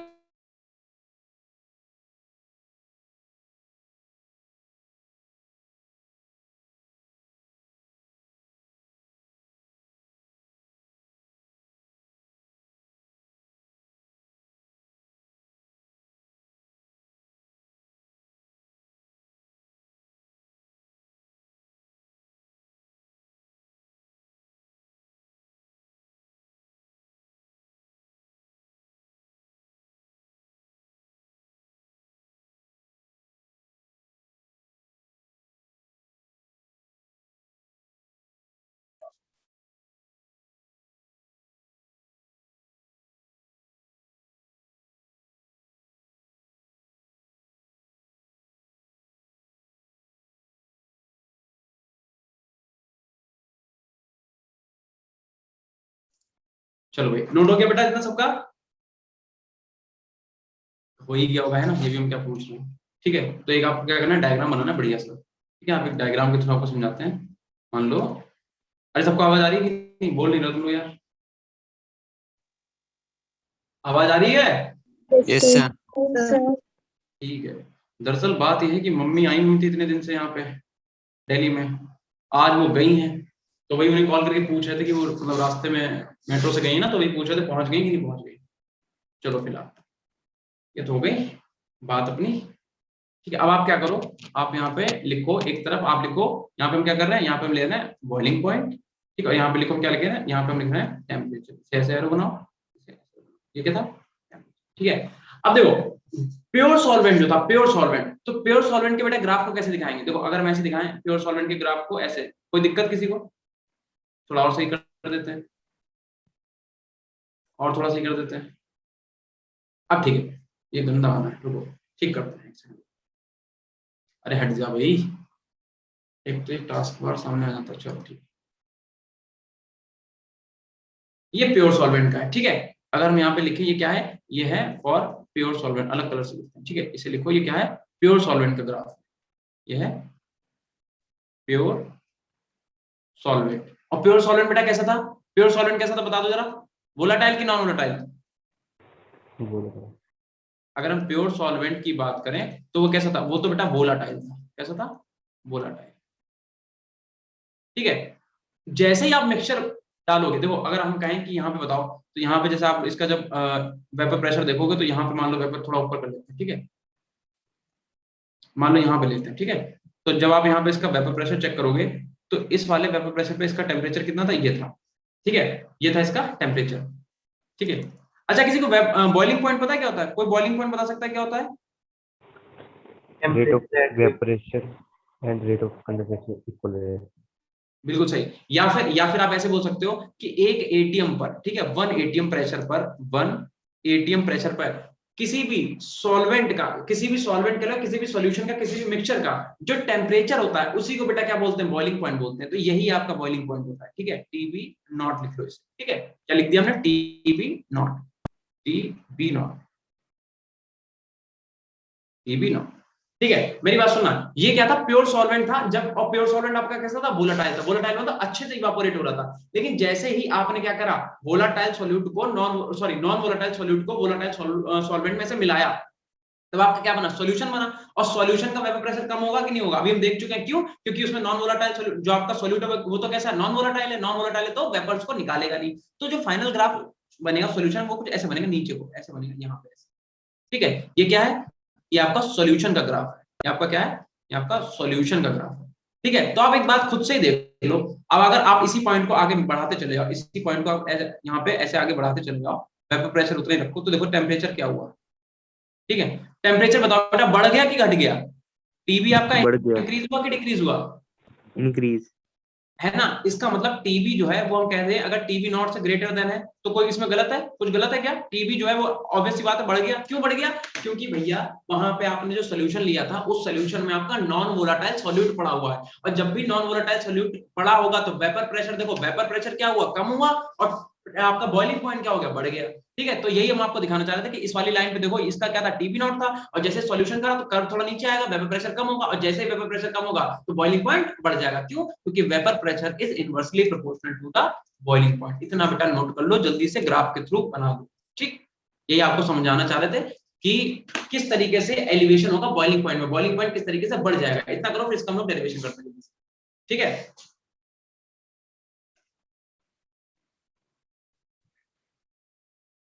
ठीक है।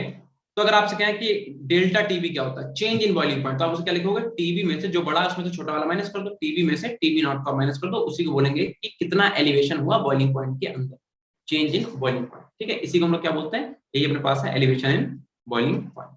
ठीक है, तो नोट करो बेटा सब लोग।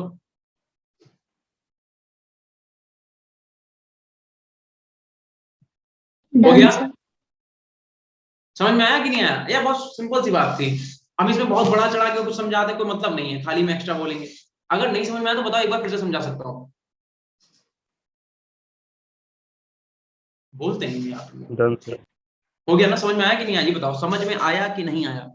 सर आगे आ गया ना। हाँ, सिंपल सी बात है कि अपने पास प्योर सॉल्वेंट था तो उसका प्रेशर, वेपर प्रेशर क्या था, ज्यादा था, हमें कर्व मिला, हमने उस पर देखा टेम्परेचर कितना है, तो टीवी नॉट उसका टेम्परेचर दिखा। लेकिन हमने जैसे सॉल्वेंट के अंदर सॉल्यूट डाला, और सॉल्यूट हमारा कैसा था, नॉन वोलाटाइल सॉल्यूट हमारा था, ये लिखा हुआ नॉन वोलाटाइल। तो भैया नॉन वोलाटाइल वेपर निकालेगा तो वेपर प्रेशर क्या होगा, कम। अब आपको हमने ग्राफिकल भी समझा दिया कि अगर वेपर प्रेशर कम होगा तो देख लो बेटा, टेम्परेचर तो अपने आप ही क्या होगा, बढ़ जाएगा। टेम्परेचर बढ़ जाएगा, उसी को मैं बता रहा कितना टेम्परेचर बढ़ा। ठीक है, तो उसी को बोलते हैं डेल्टा टीवी, और डेल्टा टीवी को क्या बोलते हैं, एलिवेशन एंड बॉइलिंग पॉइंट। ठीक है, इतना नोट कर लो। नेक्स्ट स्लाइड पे आ जाओ। ठीक है, तो आपको क्या बताना होता है, इसका एक डेरिवेशन छोटा सा कर लो कि जो आपका डेल्टा टीबी होता है, डेल्टा टीबी देखो यहाँ पे डेल्टा टीबी, बेटा वो डायरेक्टली प्रोपोर्शनल होता है स्मॉल एम के। स्मॉल एम क्या होता है बेटा, स्मॉल एम पता है किसी को? मोलैलिटी। मोलैलिटी के डायरेक्टली प्रोपोर्शनल होता है। मोलैलिटी का मतलब नंबर ऑफ पार्टिकल, और कॉलिगेटिव प्रॉपर्टी वही तो होती है जो नंबर ऑफ पार्टिकल, सॉल्यूट के नंबर ऑफ पार्टिकल पे डिपेंड करे। ठीक है, तो प्रोपोर्शनलिटी का साइन जब हटाओगे तो क्या लग जाएगा, कांस्टेंट, इसे बोलेंगे केबी, और यहाँ पे लिख देंगे एम। एम देखो कैसे एम। ठीक है, तो बस आपको ये वाला फॉर्मूला याद रखना है। कभी कभी आपसे के भी पूछ लेगा, है ना, तो ये हम आपको लिखवा देंगे। और एम कैसे निकालते हैं, बता सकता है कोई? एम का फॉर्मूला क्या होता है बेटा, number of moles of B upon में वेट, अपॉन में वेट, किसमें, केजी। ठीक है, ये मोलैलिटी का फॉर्मूला है। अगर आपसे पूछे कोई कि केबी क्या है, यहाँ पे व्हाट इज केबी, कोई बता सकता है केबी क्या है? केबी पता है बेटा, किसी को पता है केबी क्या है? Boiling point constant. Boiling point constant, या फिर मोलर एलिवेशन कांस्टेंट बोला जाता है इसे। ठीक है, molar elevation constant, molar elevation constant. ठीक, इतना लिख लो। और ध्यान रखना बेटा, जो आपका केबी होता है फॉर H2O, वैसे तो आपको एग्जाम में दिया होगा, लेकिन अगर आप वाटर का याद कर लो तो कोई दिक्कत नहीं, 0.52। ठीक है, केल्विन केजी पर मोल। ठीक है, ये वैल्यू आप याद रख लेना। जो आपका मोलर एलिवेशन कांस्टेंट होता है वाटर के लिए, वो होता है 0.52 केल्विन केजी पर मोल। ठीक है,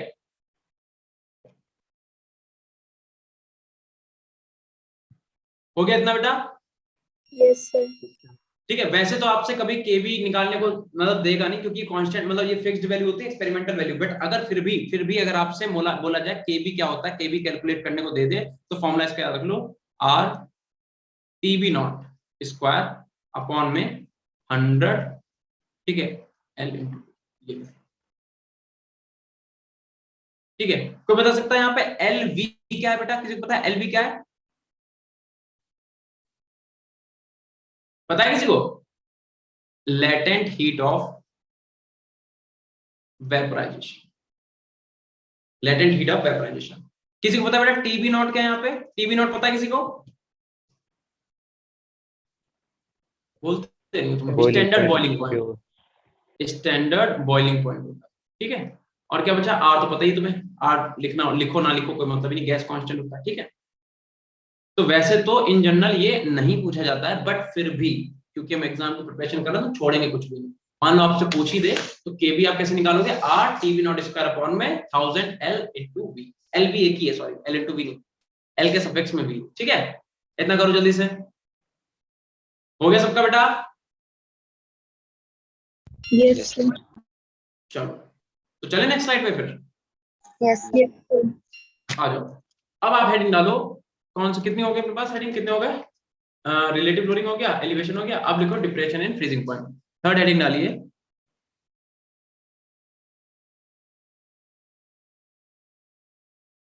depression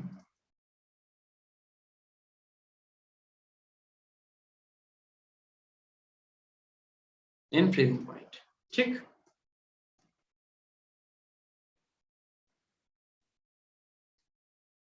depression in freezing point. चलो भाई अब बताओ, कोई बता सकता है डिप्रेशन इन फ्रीजिंग पॉइंट क्यों होगा?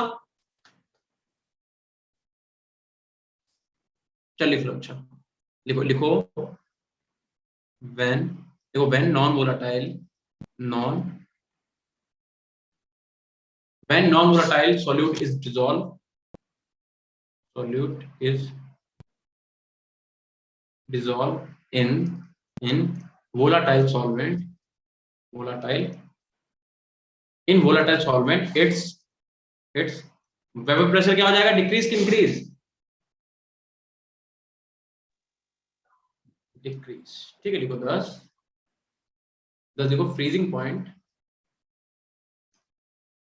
10 फ्रीजिंग पॉइंट क्या हो जाएगा? डिक्रीज हो जाएगा, डिक्रीजेस, ठीक है। चलो इतना नोट करो जल्दी से, साफ साफ बढ़िया बढ़िया, फिर समझाते हैं।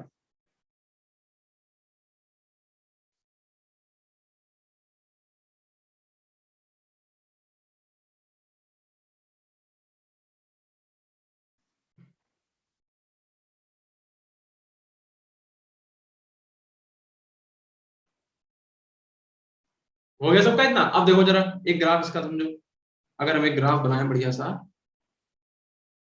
तो जरा समझना, ठीक है। ठीक है, अब क्या करो, अब देखो ग्राफ हम कैसे बना रहे हैं। हम कह रहे हैं ये ऐसा और ये ऐसा। कोई बता सकता है हमने ऐसा ग्राफ क्यों बनाया बेटा? इसे थोड़ा सही करते हैं हमको, एक सेकंड।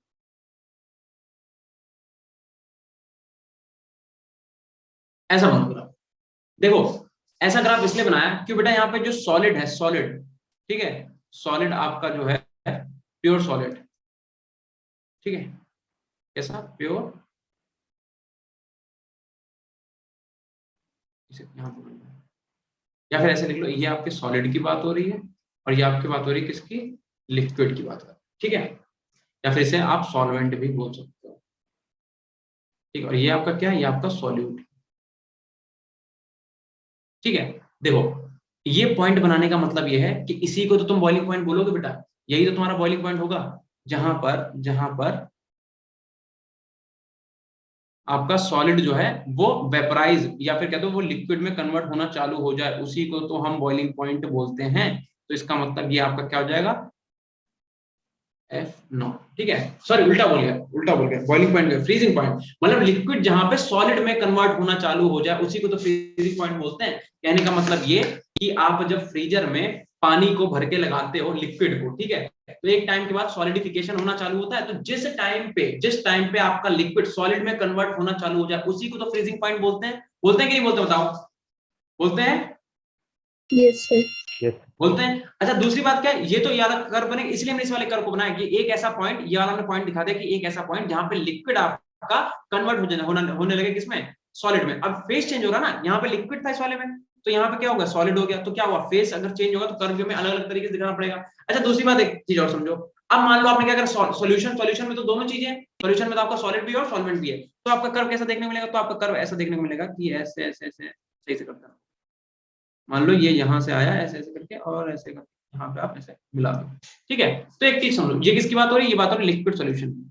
लिक्विड, सही से दिखो भाई, पेन मोटा चल रहा है, चलो यहाँ पे आप देखो लिक्विड सॉल्यूशन, लिक्विड सॉल्यूशन वाला ये कर्व हो गया, ठीक है। तो उस केस में क्या होगा, लिक्विड जब सॉल्यूशन आप करोगे, क्योंकि क्या होगा, देखो बात समझो, जब आपने क्या करा, लिक्विड था उसमें आपने सॉलिड डाला और सॉलिड कैसा आपका, नॉन वोलेटाइल, तो क्या होगा उस टाइम पे, क्या होगा, उसका फ्रीजिंग पॉइंट बढ़ जाएगा ना, क्योंकि वो मॉलिक्यूल तो फ्रीज ही नहीं होंगे जल्दी से, तो क्या होगा कि उसका फ्रीजिंग पॉइंट बढ़ जाएगा, तो उस टाइम पे आपका फ्रीजिंग पॉइंट कहां पे दिखेगा आपको, कर्व में, यहाँ पे, इसे बोलेंगे हम लोग टीएफ। और टीएफ नॉट क्या, टीएफ नॉट आपका एक्चुअल फ्रीजिंग पॉइंट है, जहां पे लिक्विड आपका कन्वर्ट होने लगे किसमें, सॉलिड में, उसे बोलते हैं टीएफ नॉट। और आपने जब सोल्यूशन बना दिया, सोल्यूशन में क्या हुआ कि आपके पास सॉल्वेंट था, उसके अंदर सॉल्यूट डाला, सॉल्यूट कैसा आपका है, सॉल्यूट आपका है नॉन वोलेटाइल, तो नॉन वोलेटाइल तो फ्रीज होने में टाइम लगाएगा, तो उसका फ्रीजिंग पॉइंट क्या होगा, बढ़ जाएगा, तो वही आपका है कि यहाँ पे टीएफ की वैल्यू कैसी होगी, ज्यादा हो गई, इसका मतलब, सॉरी टीएफ की वैल्यू कम हो गई, ठीक है। तो इसका मतलब क्या हो जाएगा कि आपका जो टीएफ होगा वो टीएफ नॉट से छोटा होगा,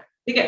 लिख लो जल्दी से। तो अगर आपसे पूछा जाए डेल्टा टीएफ क्या होगा, तो डेल्टा टीएफ क्या हो जाएगा बताओ, टीएफ नॉट माइनस का टीएफ, बिल्कुल उसी की तरह सेम, कुछ भी चेंज नहीं होगा, टीएफ नॉट माइनस का, ठीक है, जैसे एलिवेशन एंड बॉइलिंग पॉइंट था उसी की तरीके डेरिवेशन लिख लो, ठीक है, बस फटाफट जल्दी से, ठीक है। इसी के आगे आप यहीं पे लिख लेना कि आपका जो डेल्टा टीएफ होगा, डेल्टा टीएफ, डेल्टा टीएफ वो डायरेक्टली प्रोपोर्शनल होगा किसके, मोलैलिटी के, ठीक है। और डेल्टा टीएफ को हम लोग लिखेंगे प्रोपोर्शनलिटी साइन, वहां पे के भी लिखा था बॉइलिंग पॉइंट के लिए, यहाँ पे क्या लिखेंगे के एफ इनटू एम, ये आपका फॉर्मूला, ठीक है। अगर कोई पूछे के एफ क्या है बेटा, अगर आपसे कुछ पूछे कांस्टेंट क्या है, क्रायोस्कोपिक कांस्टेंट, या फिर इसे हम क्या बोलते हैं, मोलर डिप्रेशन कांस्टेंट, इसे हम क्या बोलते हैं, मोलर डिप्रेशन कांस्टेंट, डिप्रेशन, ठीक है, या फिर हम लोग इसे क्रायोस्कोपिक कांस्टेंट भी बोलते हैं, क्रायोस्कोपिक कांस्टेंट। हट जा भाई, ये टास्क बार हमें बहुत इरिटेट करता है, क्रायोस्कोपिक कांस्टेंट भी बोला जाता है, ठीक है, इतना नोट कर लो जल्दी से, ठीक है, फटाफट तेजी में एकदम नोट करो फटाफट। Done sir. हो गया। और जैसे आपने यहाँ पे लिखा है क्रायोस्कोपिक कांस्टेंट, ऐसे आप केबी को भी लिख लो, केबी को हम लोग और क्या बोलते हैं, पता है किसी को केबी क्या बोलते हैं हम लोग, स्कोपिक कांस्टेंट, एबोलियोस्कोपिक ओपिक कांस्टेंट, ठीक है, कांस्टेंट, ठीक है। तो यहाँ पे भी लिख लेना, ठीक है, इसे भी यहाँ पे लिख लो और करके, और यहाँ पे लिख लो क्रायोस्कोपिक कांस्टेंट, ठीक है, या तो मोल ऐसे आप कर लो, molar depression constant, molar elevation constant, या फिर आप क्रायोस्कोपिक और एबोलियोस्कोपिक करके आते हैं, ठीक है। हो गया इतना सबका। अब कौन सा बचा अपने पास, एक बचा अपने पास, ऑस्मोटिक प्रेशर, ठीक है। तो हेडिंग डाल लो जल्दी से, ऑस्मोटिक प्रेशर,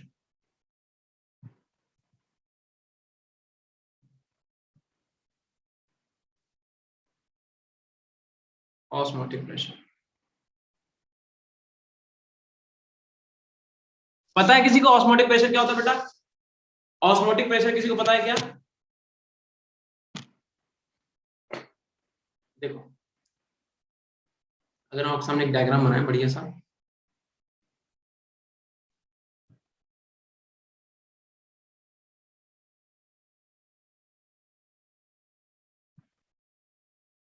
ठीक है, और कलर चेंज करके यहाँ पे और लिख लो, ठीक है, या ऐसे कलर चेंज करना लिखो, ऐसे लिखो,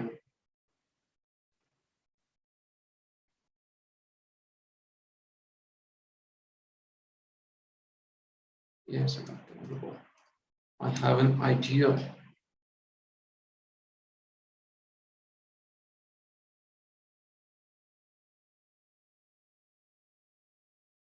अभी बेटा साथ में बनाना डायग्राम, ठीक है, क्योंकि अपने पास टाइम थोड़ा कम बचा है, आपकी अगली क्लास स्टार्ट होगी, उससे पहले हम लोग सोच रहे हैं क्वालिटेटिव प्रॉपर्टी खत्म कर दें, ठीक है।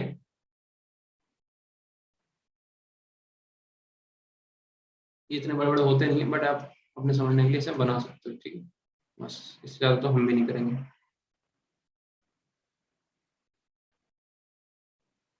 ठीक है, बस ऐसा एक बढ़िया सा डायग्राम बनाओ, साफ साफ एकदम, ठीक है। और मान लो इधर अपने पास क्या भरा हुआ है, प्योर सॉल्वेंट, ठीक है, यहाँ पे भरा हुआ है प्योर सॉल्वेंट। आपको ऑस्मोसिस पता होगा अगर आपने 10th तक बायो पढ़ी है थोड़ी बहुत, ठीक है। ऑस्मोसिस कुछ नहीं होता है, बस सॉल्वेंट का फ्लो जो होता है, सॉल्वेंट का फ्लो जो होता है उसी को हम लोग बोलते हैं ऑस्मोसिस, नथिंग, उसके ऊपर कुछ भी नहीं, ठीक है। और आप यहाँ पे क्या करो, यहाँ पे भी आप पहले तो एक ग्रीन कलर का भरो, एक अच्छा एक और ग्रीन नहीं है, एक तो आप ग्रीन कलर का यहाँ पे सोल्यूशन भरो, ठीक है, और एक आप भर दो फॉर एग्जांपल येलो कलर का भर दो, ठीक है।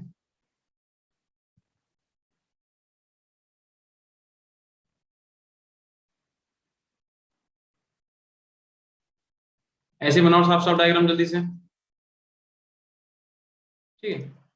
और ये जो हो रहा है बेटा, ये फ्लो हो रहा है इधर से इस डायरेक्शन में,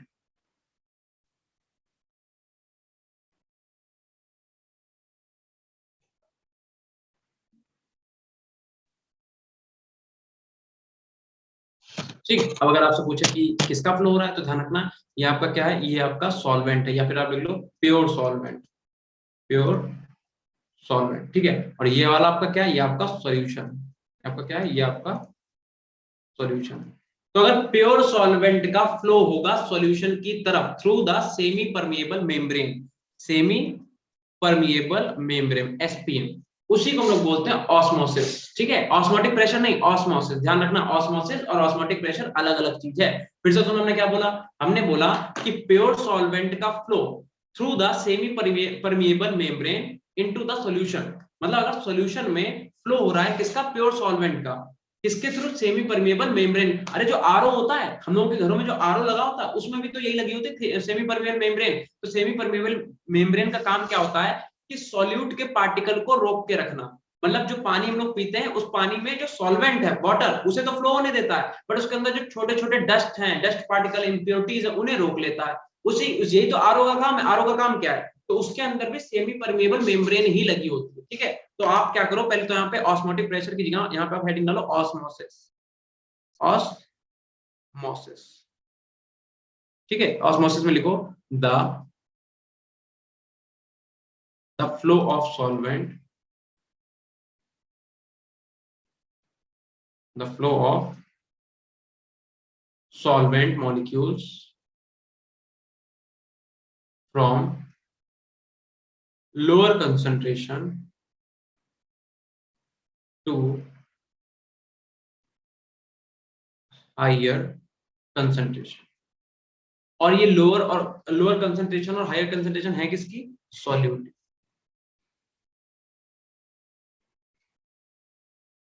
ठीक है। इसी को बोलते हैं ऑस्मोसिस। ऑस्मोसिस में आपको कुछ नहीं याद रखना, बस छोटी सी बात याद रखनी है कि अगर आपका प्योर सॉल्वेंट सॉल्यूशन की तरफ फ्लो कर रहा है through the semi permeable membrane, उसी को ऑस्मोसिस बोलते हैं। बट हमें तो पढ़ना ऑस्मोटिक प्रेशर, इतना बनाओ फिर बताएं ऑस्मोटिक प्रेशर क्या होता है। क्या कर बेटा, उल्टा नहीं लिख दिया आपने, हायर कंसंट्रेशन से लोअर कंसंट्रेशन। नहीं बेटा उल्टा नहीं लिखा, आपने पढ़ा नहीं ठीक से। फिर से देखो यहाँ पे क्या लिखा हुआ है, ये सॉल्यूट की लिखा हुआ है, सॉल्यूट की लोअर कंसंट्रेशन, ठीक है।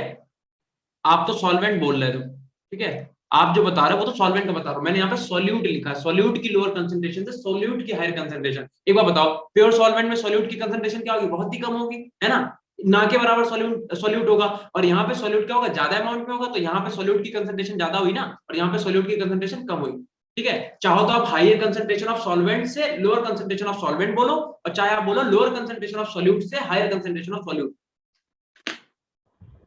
बेटा क्लियर हुआ कि नहीं? सर मैं सॉल्यूट नहीं पढ़ा था, सॉरी। नहीं समझ में आया? आगे सर समझ।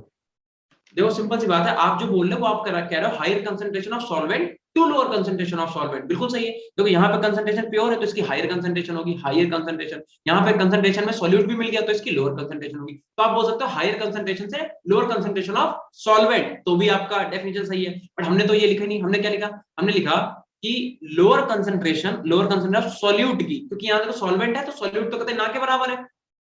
फ्लो किधर हो रहा है, हायर कंसंट्रेशन ऑफ सॉल्यूट, इधर क्या सॉल्यूट ज्यादा है, ठीक है। तो कैसे बोल सकते हो आप, कोई दिक्कत नहीं। और या तो सीधा आप इतना याद रख लो कि अगर आपका प्योर सॉल्वेंट का फ्लो हो रहा है through the semi permeable membrane into the solution, उसी को हम लोग बोलते हैं ऑस्मोसिस। ये नाम कितना खतरनाक है। चलो इतना हो गया सबका। Yes, sir. अगर इतना हो गया तो एक डायग्राम यहाँ पे बेटा फिर से बनेगा, ठीक है। इसी डायग्राम को हम क्या करना है, फिर से बना लो।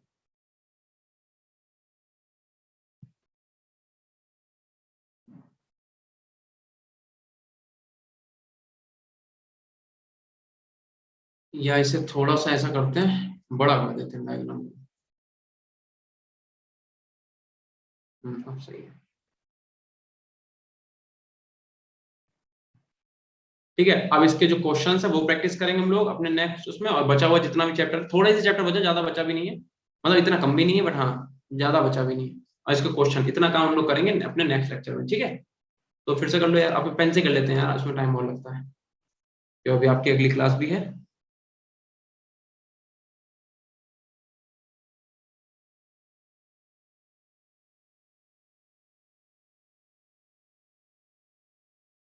ऐसे बना लो, सेमी परमिएबल मेम्ब्रेन, ठीक है। अब मेरी बात सुनना बहुत ध्यान से, यहाँ पे क्या भरा था, यहाँ पे आपका प्योर सॉल्वेंट था, प्योर सॉल्वेंट को ऐसे भरा रहने दो, ठीक है। यहाँ पे हम क्या कर रहे थे, प्योर सॉल्वेंट को ऐसे भर रहे थे, ठीक है। और इधर क्या था, यहाँ पे सॉल्वेंट तो था ही, और सॉल्वेंट के साथ में क्या था, सोल्यूट भी था। यहाँ पे क्या था, सोल्यूट के पार्टिकल्स जो थे वो भी थे, ठीक है, नॉन वोलाटाइल। अब मेरी बात बताओ, अब हो क्या रहा था कि आपका इधर से इधर के लिए क्या हो रहा था, फ्लो हो रहा था, किसका, प्योर सॉल्वेंट का। हो रहा था कि नहीं हो रहा था बताओ, ठीक है।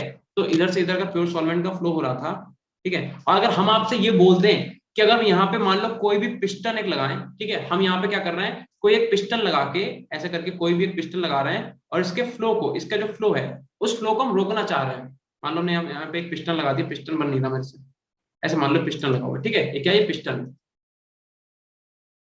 तो हम यहाँ पे क्या कर रहे हैं, एक पिस्टन लगा के प्रेशर एक्सर्ट कर रहे हैं, क्यों, ताकि ये जो फ्लो हो रहा है किधर, हायर कंसंट्रेशन ऑफ सॉल्वेंट से लोअर कंसंट्रेशन ऑफ सॉल्वेंट, वो फ्लो रुक जाए। तो आपको यहाँ पे जितना प्रेशर एक्सर्ट करना पड़ेगा, जितना प्रेशर लगाना पड़ेगा, उसी प्रेशर को बेटा ऑस्मोटिक प्रेशर बोलते हैं, बस बात खत्म। तो हेडिंग डालो ऑस्मोटिक प्रेशर।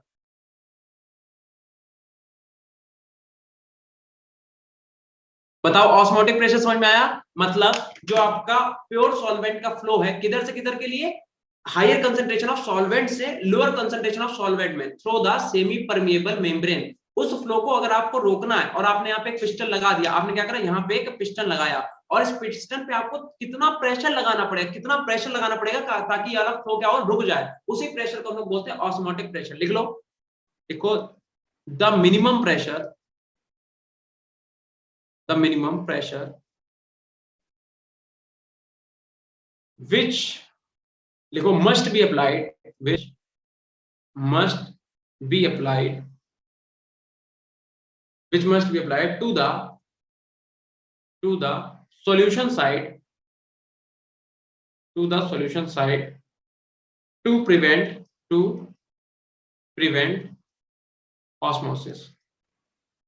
ऑस्मोसिस क्या होता था, जो सॉल्वेंट मॉलिक्यूल का फ्लो होता था किधर से हायर कंसंट्रेशन ऑफ सॉल्वेंट से लोअर कंसंट्रेशन ऑफ सॉल्वेंट में, उसे प्रोसेस को रोकने के लिए सॉल्यूशन साइड में आपको कितना प्रेशर लगाना पड़ेगा, उसी को हम लोग बोलते हैं ऑस्मोटिक प्रेशर। ये क्या है, ये आपका सॉल्यूशन है, ये क्या है आपका, ये आपका प्योर सॉल्वेंट, प्योर सॉल्वेंट, ठीक है। तो ऑस्मोटिक प्रेशर को बेटा डिनोट किससे करते हैं हम लोग, पाई से, ठीक है, इधर लिखो, पाई से ऑस्मोटिक प्रेशर को डिनोट करते हैं पाई से, and pi is directly proportional to the C, ठीक है। और टेम्परेचर के भी डायरेक्टली प्रोपोर्शनल होती है, आप ऐसे लिख सकते हो कि पाई जो होती है वो डायरेक्टली प्रोपोर्शनल होती है किसके, सी के भी, या यहीं भी सी के भी होती है, और पाई जो है वो टेम्परेचर के भी डायरेक्टली प्रोपोर्शनल है। तुम सीधे लिख सकते हैं pi is directly proportional to the CT, ठीक है। और पाई इज इक्वल टू, सीधे लिख सकते हैं हम लोग क्या, सी आर टी, और आर क्या यहाँ पे कांस्टेंट, ठीक है, ठीक है, लिख लो। आर आपका क्या है, सी आपका क्या है, सी आपका है मोलैरिटी, सी मोलैरिटी है, आर आपका गैस कांस्टेंट है, और टी क्या है आपके पास, टेम्परेचर, ठीक है। इतना जल्दी से नोट कर लो बेटा सब लोग, ठीक है, ठीक है। तो बस आपकी क्लास यहीं पे ओवर करते हैं, ठीक है। बाकी जितना भी हमारा टॉपिक है उसे हम लोग कल देखेंगे, और जहां तक कल हम लोग ये चैप्टर फिनिश कर लेंगे, ठीक है। चलो, Yes, sir. चलिए ठीक है, थैंक यू अपनी सर। नेक्स्ट क्लास करिए आप लोग, ठीक है। ओके बेटा।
Good evening, all. Good evening, sir. Good evening, sir. Good evening, sir. Good evening, sir. Good evening, sir. Good evening, sir. Good evening, sir. Good evening. Good evening, sir.